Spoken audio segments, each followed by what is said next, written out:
Hello, friend. Do come in, relax, make yourself comfortable, and welcome to the History Book Club, a club that welcomes all history lovers.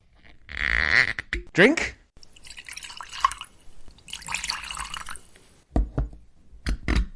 Now, shall we begin?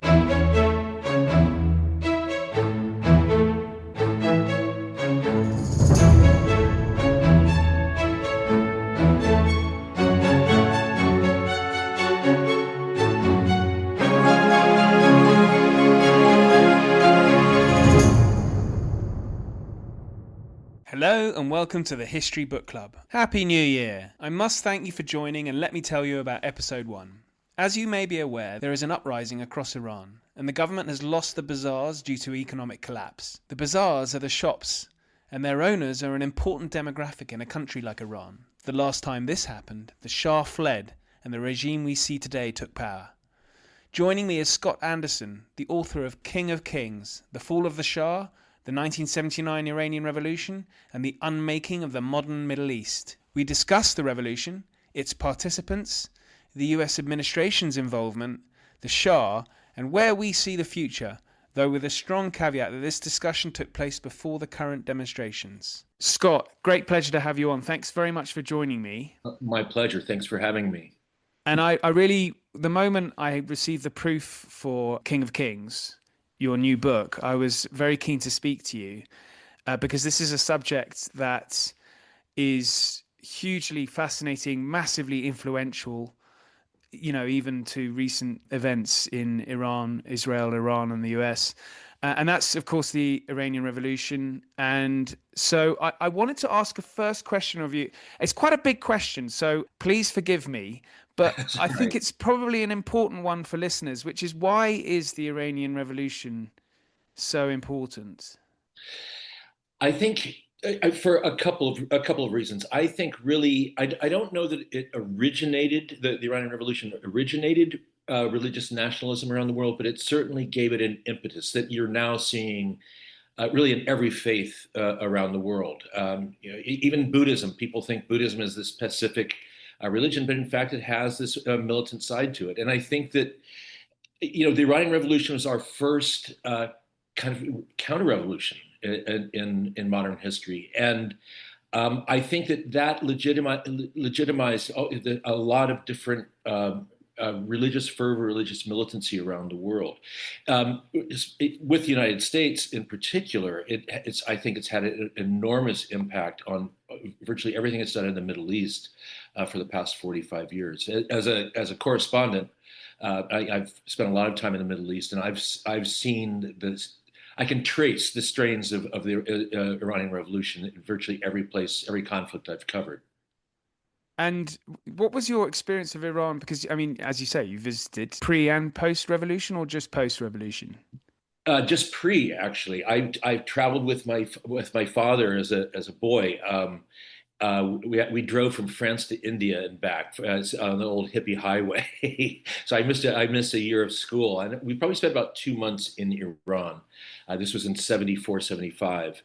I was fascinated by it. I was very aware of this kind of two very different worlds inhabiting the same place. Tehran was a very modern city. You'd see women in mini skirts and big fancy cars, and then 20 miles out in the countryside, people were living in mud huts and using dry camel dung for fuel.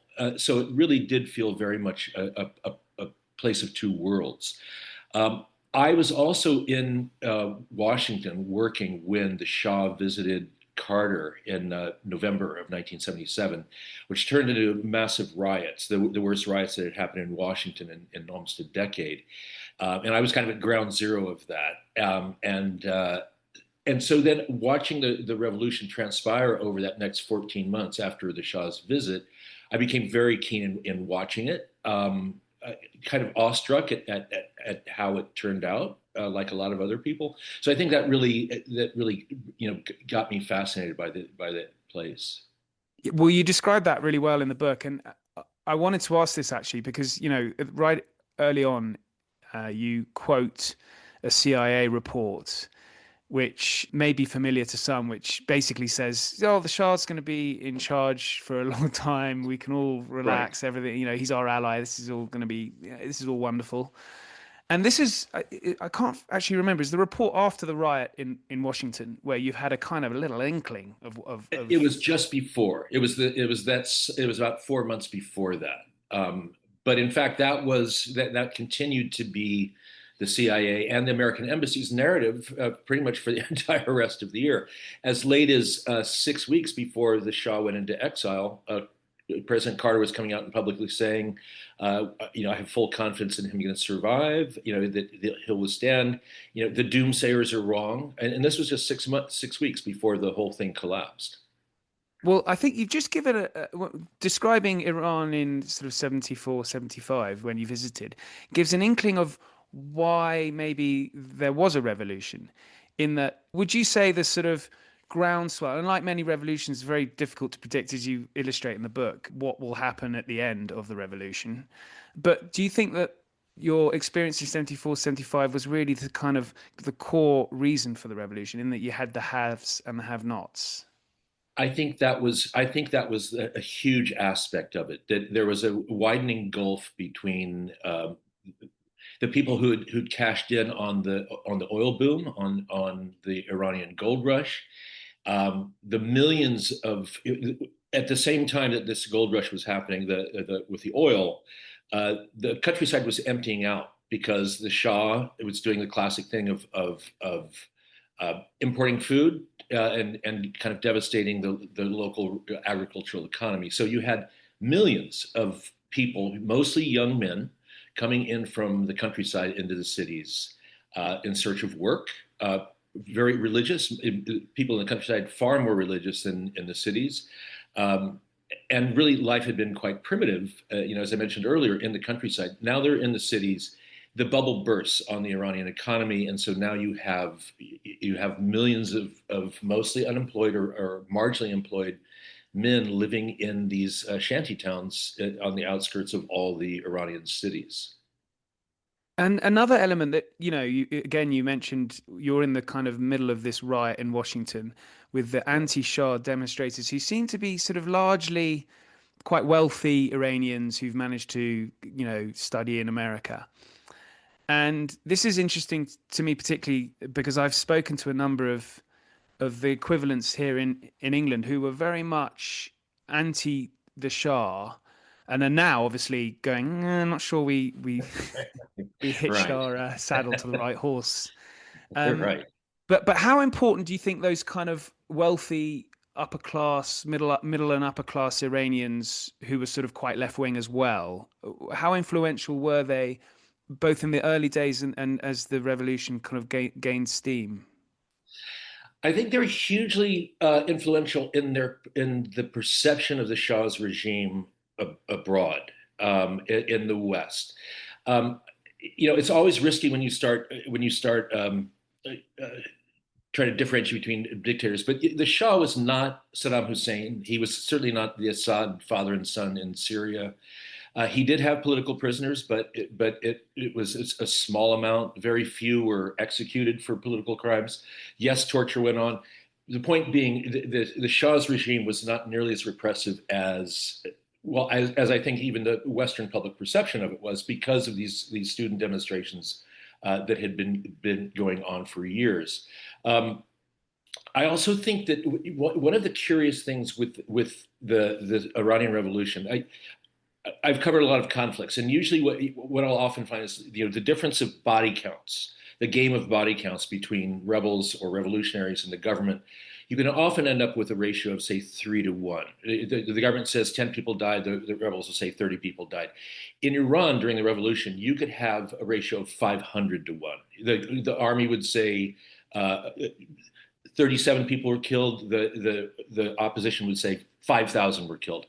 And I think going back to this idea of how that played in the West, I think there's a natural tendency when you hear these two crazy, widely divergent numbers, is you say, well, the truth must be somewhere in the middle. So, it's obviously not 37 people, it's not 5,000, but it must be like 2,000 or whatever. And in fact, the government statistics were almost always much more closer to the truth than the rebels. The the opposition still, the people around Khomeini were talking about anywhere from 80,000 to 150,000 people were killed during the revolution. And in fact, by their own count, after the revolution succeeded, it was about 2,500 people. So, dramatically less. So, going to your question, I think that the perception, I think they were very effective in giving this perception of the Shah as as a bloodthirsty ruler. He was no saint, but again, he was not Saddam Hussein. Well, yes, let's talk about the Shah because, I mean, he sort of takes control, or he's sort of given control in around about, is it 41, 41, 1941? right? And the beginning of the book is a meeting, you present a meeting with President Carter, and one of Carter's advisors is quite impressed by the Shah. Right. And the Shah had actually been quite an impressive foreign policy ruler, I guess, in that sort of 15 years before the revolution. So I just wondered if we could just delve into what the Shah was actually like. I mean, you've already mentioned he's not necessarily a Saddam. Right. The Shah he's certainly by far the most contradictory person I've ever written about. And maybe that I've ever even read And about. you've written about Lawrence of Arabia. That's right. That's right. Talking about, yes. The Shah was brilliant. Even his enemies would say that. Hugely vain, arrogant, insecure, terribly, terribly insecure. And I think in a lot of ways that was ultimately his Achilles heel. He His entire reign, he was always searching for affirmation, especially from the Americans, but from the West in general. He was obsessed with the British monarchy. He always wanted, any chance to meet Queen Elizabeth. He was he was game for. But this terribly insecure man who, no praise from the West, from the Americans, could ever be enough. So it's this bizarre combination of this omnipotent ruler in his country, but desperate for outside affirmation, um, and really kind of a weak man. Became. I mean, it's an old story, but he became more and more insulated from his people. But he also never wanted to. He never wanted to do his own dirty work. He always looked for other people to take care of problems for him. So when the revolution got started, he would oscillate back. Most of the time, he'd just be paralyzed, but then he would oscillate between being, hardline and offering concessions. And how that played with the Iranian people was that he was desperate and didn't know what to do. He got no mileage out of promising reforms or even initiating reforms. That they saw that as a sign of weakness. They also saw it as a sign that he was just doing the bidding of his American benefactors. So he really got no mileage out of that at all. I couldn't help thinking whilst reading the book was temptation when you see a revolution that's not ended well, or an event that's not ended well, is to look back at what could have happened that could have been changed, so that the Shah in this case remained in place. But it didn't seem capable in himself to actually do anything. I mean, you'd have to replace his whole character. That's right, and that goes way back very early into his rule. It goes back to the 1953 coup. It goes to the 1963 clerical riots, where Khomeini was ultimately cast into exile. It wasn't the Shah who ordered the soldiers in the streets to put down the clerical riots in '63. It was his prime minister.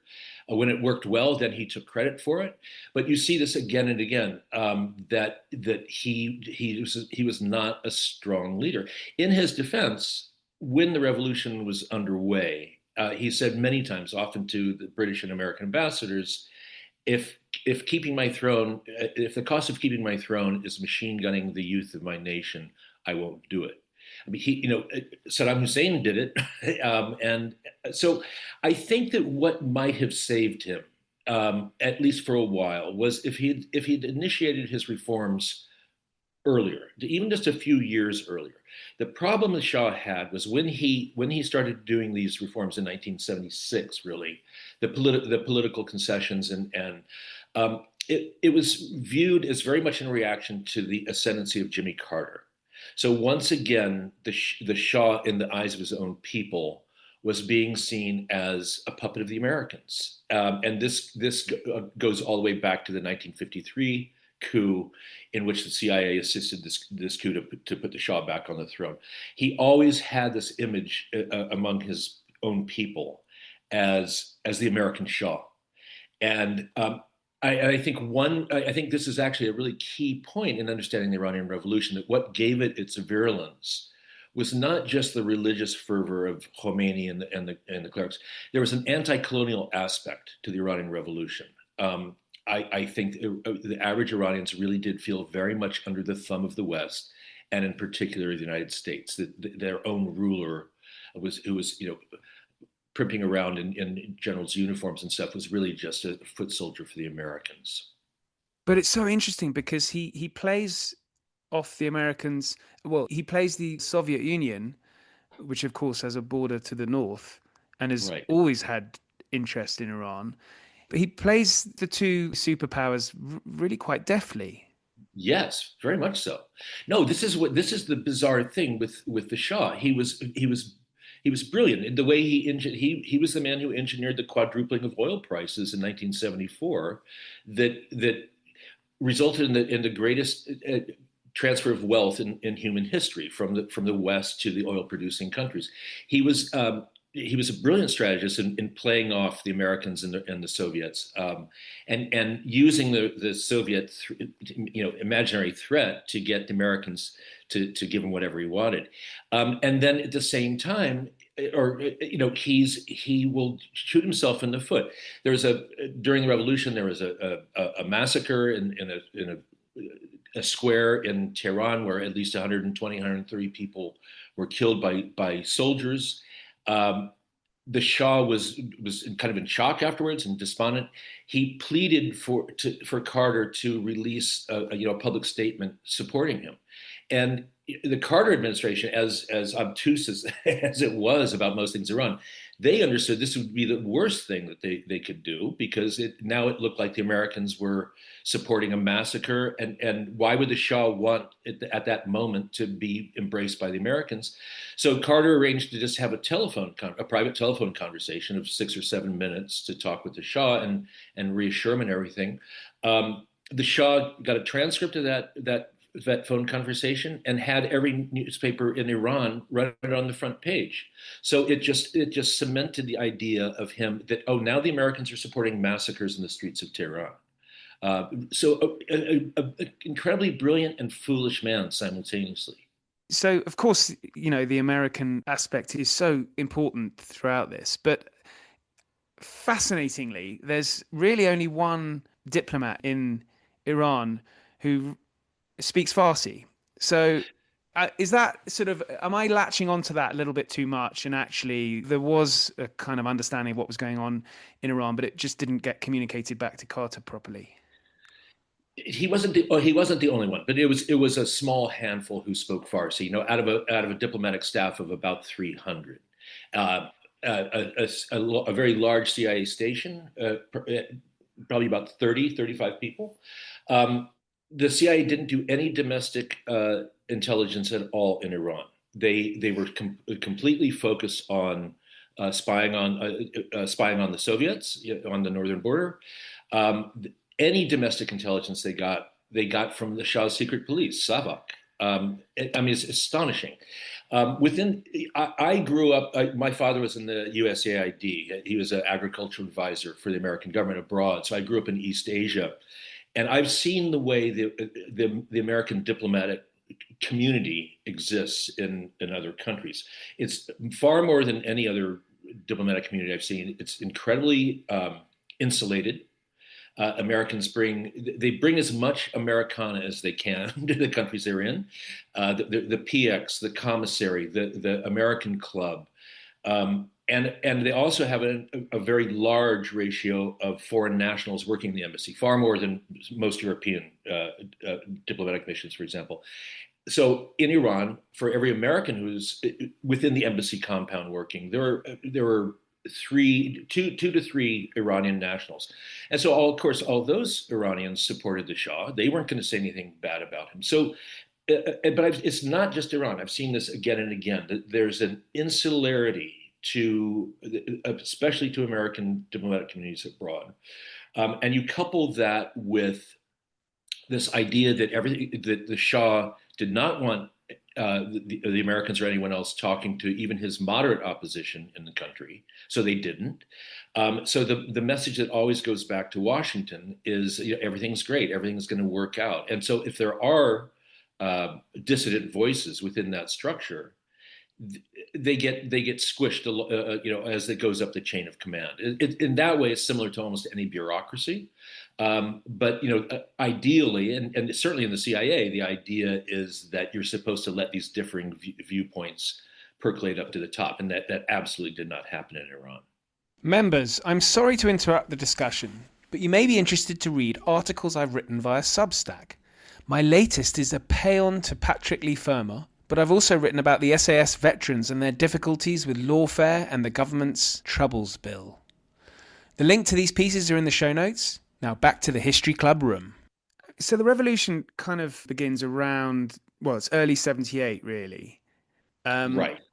And so the other great figure that we've not really mentioned is the Ayatollah Khomeini. Now, he doesn't arrive for another year.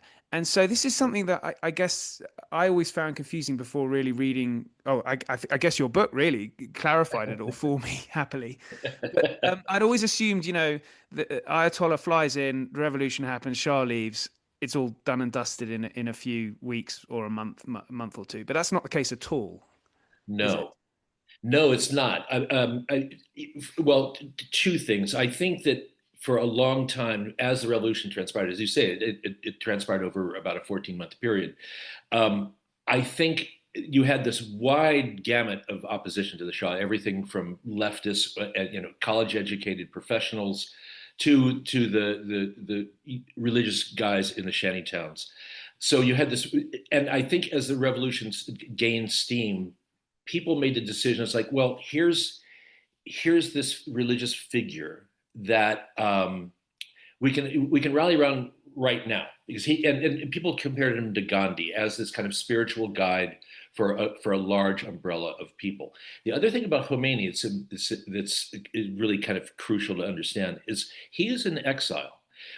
The regime the Shah ran inside Iran it was a payola system, a vast patronage system. So even clerics who were conservative and opposed to a lot of what the Shah's progressive ideas, they were getting stipends from the government. Opposition politicians were on the payroll. So, but Khomeini was, because he was in exile, you don't have to buy off in exile, and so he was able to say whatever he wanted. And he was able to say things far more incendiary than one was ever been able to say domestically. So a lot of people saw him as this pure, uncorrupted figure. And I think that was hugely important in understanding the pull of Khomeini, even among people who were not of the far right religious element. Even if you were a moderate or even a liberal in Iran, you knew that the politicians who were kind of in the opposition, they were all bought and paid for. They would make a compromise with the Shah if it benefited them. So instead, you kind of rally around this incorruptible, implacable person. The other thing I was going to say about when you say about the mistakes replicated when Khomeini came in, that period between when the revolution succeeded in February of 79 and the American embassy being taken over in November, this like 9-month period, the Americans, the Carter administration, kind of replicated in miniature all the mistakes they had made with the Shah in the previous years. There was again this narrative that everything is going to work out, that Iran is so much in our pocket that they can chant death to America and they can go through their little religious fervor right now, but ultimately they're going to come back. The ties between this country are too vital to them. All their weaponry is American, so they can't walk away from that. So once again, in that 9 month period, even as Khomeini was executing the figures from the former regime, the building narrative was that everything was going to work out because Iran needs us, and clearly the answer to that was no, they don't. Yeah, I mean, there's also, but even on the Islamic religious side, there's a brilliant quote that one of the American diplomats you spoke to had was interviewing an Iranian religious figure who doesn't really give him the answers he wants as to how the revolution, and he ends up saying to the diplomat, "Well, we were as surprised as anyone that it had ended up." It was Right. absolutely brilliant, funny, but I guess that illustrates that was the Ayatollah about the only person who was intending to end up with an Islamic Republic I, in I, Iran. I think it was a very small group of people who were, and I think that time and time again, people underestimated Khomeini. And some of this has to do. No doubt there was this, rank incompetence on the part of the Carter administration, but part of this too was when you take into account the communications at the time. Communications of 50 years ago had much more in common with communications of 200 years ago than it does today. None of Khomeini's earlier sermons or writings had been translated into English. They were banned in Iran, so people didn't realize, by and large, just how kind of medieval his thinking was. And another key element to this was that the people right around the Shah, who were these kind of three main lieutenants, who Western educated, politically minded, they shaved off Khomeini's corners to the Western media, to the West. And when they realized what the Americans were really obsessed about, this actually surprised me a bit, that how much even the Carter administration was still fighting the Cold War, how they still saw so much through the Cold War lens. So in that zero sum game of the Cold War, our loss is automatically going to be the Soviets' gain, and that's the mindset that they went into Iran with as the revolution got underway. Once they were reassured that that was not the case, that no, Iran's not going to go communist, instead it's going to go medieval. The Carter administration was largely reassured, and Carter famously said, if Khomeini takes over, that's not the worst thing that can happen for us. Little did he know. Um, so, Yeah, that kind of was the worst. yeah, exactly. Yeah. So you've spoken to a huge amount of people, but for this book, but I was so fascinated. You managed to speak to the Shah's wife, who divides her time, I think, between Washington and Paris. That's right. And so, was it easy to get to speak to her about this? And I mean, she's a fascinating figure because she's one of the few, if perhaps the only person who could actually speak to the Shah and try and get the truth of what was going on out in the streets, That's right. into his skull. Yeah, that's right. He had a one his closest friend, his confidant Asadullah Alam, who died. Very very poor timing, right? As the revolution got underway, but when he died, it really was left to Farah. Farah had a common touch and a charisma about her that the Shah never had, and she had a magnetism that even when the revolution was underway, she would go to the poor neighborhoods of Tehran, and this was like, oh, they're going to lynch her at first sight, and people would give her flowers. They would ask her to bless their babies. She really had a charisma and a popularity about her that the Shah never did. She started to sense things were going south. Long before the revolution, probably about 74, 75. And at one point, she went to her husband and said, "I think the people are getting tired of us." And he just dismissed it. He wouldn't hear it. And again, as the revolution unfolded, she saw things so much more clearly than he did. To a remarkable degree, the Shah just seemed paralyzed month after month after month. He was also ill, which another thing the Americans didn't know, that he was ill. He was being secretly treated by a team of French doctors. I had always been very suspicious of that the Americans said no, but I talked to the one surviving member of the National Security Council for Iran, expert who had been in the White House, and he said we had no idea. We didn't know until a month before the hostages were taken that he was really ill. Um, so, and of course, she knew that, and was kind of shielding from it. But yeah, a really a remarkable woman. I was very impressed by her, and I got to say, of all the interviews I've done, not just for this book, but over the years, she said something that gave me goosebumps at the time. I think it's the most dramatic thing I've ever had somebody say to me in an interview. She was very close to a former prime minister of Iran, a man named Amir Abbas Hoveda.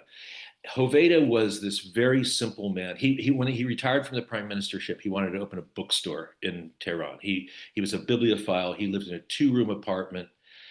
He drove himself to work. Just a very very modest man, a Renaissance man, a man of letters and man of the arts. And he and Farah had been very close. In in the late days of the revolution, when the Shah is kind of throwing people overboard in hopes of saving himself, he hands over a bunch of corrupt generals and ministers that are kind of famous for graft or for brutality. And there's a move to arrest Hoveda, and they end up arresting Hoveda, and he ends up refusing to leave Iran when he has a chance. He ends up being executed by Khomeini. So I asked, knowing that Farah was very close to Hoveda, when I interviewed her, I said, why Hoveda? The other people that he threw over, it's understandable, but why Hoveda? And she got very emotional, almost. I could see tears kind of welling in her eyes, and she said, "We did it to save ourselves." And when she said that, it was just the emotional honesty of saying that. It literally gave me goosebumps, and I thought, well, yeah, that's exactly why they did it, and of course, it didn't work out. Yeah, that's incredible honesty. That really Yeah. is. How is she affected by? I mean, this is destroy. Has it destroyed her life, or is she leading quite a sort of content existence, or is it somewhere in She lost, between? yeah, somewhere in. I mean, she's also out of her four children. She's lost two of her children have committed suicide. So this is a woman with a tremendous amount of tragedy in her life. She she said to me, it was clear she didn't want to talk about her children who committed suicide. Um, but she said, I've had I've had a wonderful but very complicated life. And there's a pride to her. There's a dignity to her that's really quite remarkable. Just going back to the Carter administration, and I know you've described them as being, incompetent during this period, but was there much that, let's imagine that they were competent and they did everything right, could they still have stopped what happened? That's a great question. I think there was this tug of war within the Carter administration between the doves who said, "Let's keep this reform process going." Um, while you try to regain order in the country, there were the hawks saying, "Let's first put the soldiers in the streets, regain order, and then." Zbigniew Brzezinski, he was the national security advisor, and he was the archetype of that approach.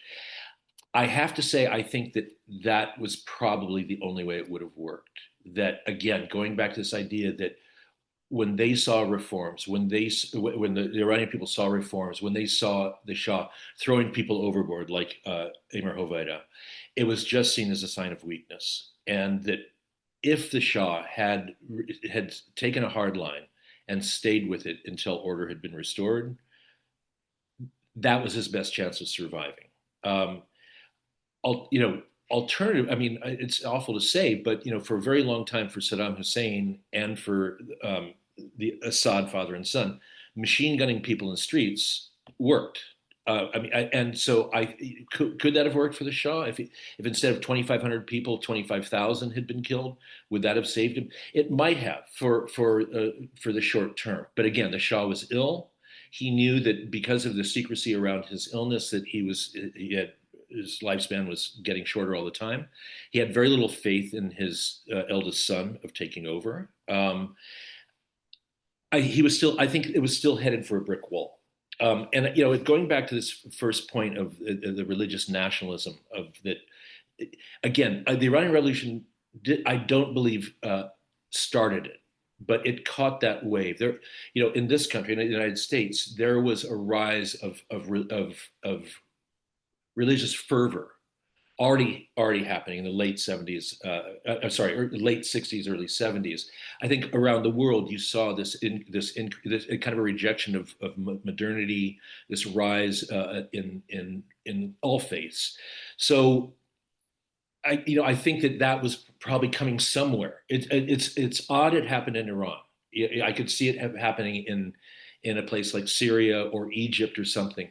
But this was a country that had the highest education rate of any country in the Middle East. You had hundreds of thousands of women who even their grandmothers had not worn the chador.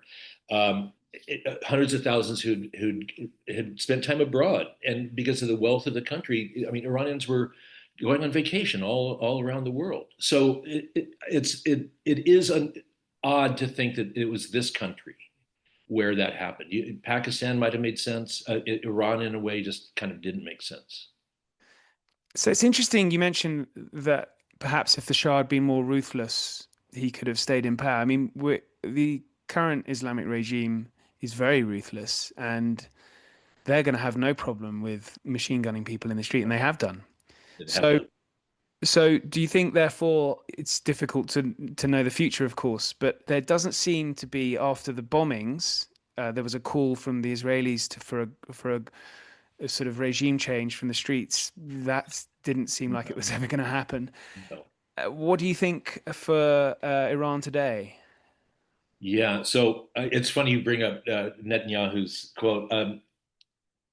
Iranians in general they love conspiracy theories, and one conspiracy. So I'm in touch with. I have kind of a network of people inside Iran that I keep. Most of whom would consider themselves in the opposition, and they're incredibly despondent now because they feel that the American and Israeli bombings it causes tremendous rallying around the flag effect inside Iran, and of course in the support of the regime. Now the regime can tar any opposition as lackeys of the Israelis and the Americans. And the reason I mention the conspiracy theory, I've heard from a couple of people who otherwise very intelligent, very sophisticated people tell me that they think there was a conspiracy between the Iranian regime and Netanyahu. Because why would an Israeli prime ministers, while they're bombing Iran, say this is about regime change? Because by saying that, you're all but ensuring that it's never going to happen. Because now we're going to be doing in the service of the Israelis. So and frankly, it's not. It's certainly not the craziest conspiracy theory I've heard out of Iran, but Yeah, I'm I now do think believe it's quite it. persuasive. It is, yeah. So I think we're at a very odd moment with Iran, where as a regional power, it's been massively diminished. They've had their proxies kind of knocked out one by one, mostly by the Israelis in Lebanon and Syria and Yemen. So as a regional power, much weaker. I think probably internally much stronger because of the bombings, and also just on top. I mean, the Israelis is one thing, and then this kind of squalid way the American bombing was carried out. That you say, oh, you have 2 weeks to negotiate, and then you do this kind of on day two, It you do seems this. so rushed and unplanned. Yeah, and this kind of Pearl Harbor thing, the kind of unseemliness of that, and that I think that really, I mean, it just adds it's just icing on the cake for anti-American fervor, I think. Well, there is one figure who is in exile who I think eyes the top job in Iran, and that's of course the Shah's son, Reza. Right. I mean, my sense is that his position is just because he's hitched his saddle to the wrong horse. That really in Iran, no one's really going to take him very seriously. No, no. Also, I actually looked this up because 80% of Iranians today were born after the revolution. And so that probably means, upwards of 85, 86% have no memory of the Shah. So they've been inculcated with this idea internally that the Shah was the toady of great Satan. I've never sensed any, big rush to restore the monarchy. I think of the Iranian diaspora kind of like the Cuban diaspora. They were never pro Shah as much. They're not as pro Shah as much as they were anti Khomeini. The Cubans were not pro Batista; they were anti Castro. So I don't think there's any. I don't think there's any chance whatsoever that Reza is going to play any role in the future. But this all sort of paints rather a depressing picture for Iran, unless, I mean, it really does need a ground movement, and that's not going to happen in the next few years, it doesn't sound like. No, I also think that, I just mentioned Cuba. I think the whole approach, if you're trying to bring a country back into, the community of nations, I don't think sanctions work by and large. I don't think embargoing a country, isolating a country, because all that does is, especially if it's a dictatorship, it just places more power in the hands of the dictator. Secret police never go hungry. Armies never go hungry. So now if you've cut off from the outside world, that you're just giving the existing regime that much more power over its own people. I think if anything is going to have a change in Iran, they need to be engaged in the rest of the world, and the more it's opened up, the less they can have this. The regime can play this mentality of it's us against the world. That is much more likely to bring about change, and it is kind of this gradually corrosive element. I mean, that's what brought down the Soviet Union. You know, it wasn't by isolating; it was by engaging it. And I think that's what would have to happen in Iran. And no signs of that happening with the present American administration. But No, but still a note of optimism to end it on. right. Scott, this has been fantastic. Thank you so much. I mean, the book's fantastic. For listeners, Thank you, links are in the Oliver. show notes. But Scott, thank you for your time. My pleasure. Thanks, Oliver. We've come to the end of our first club meeting, so thank you for listening. If you want to get in touch about club benefits, please do, either by email or on X or Instagram. Links are in the show notes. I've also included my Substack link so members can read articles I've written on various matters that may be of interest. Episodes continue next week and every week, so please do join, subscribe, and if you can provide the club with a 5-star rating, we would be delighted. In the meantime, I thank you again, and now I have to usher members out into the real world. Until next time.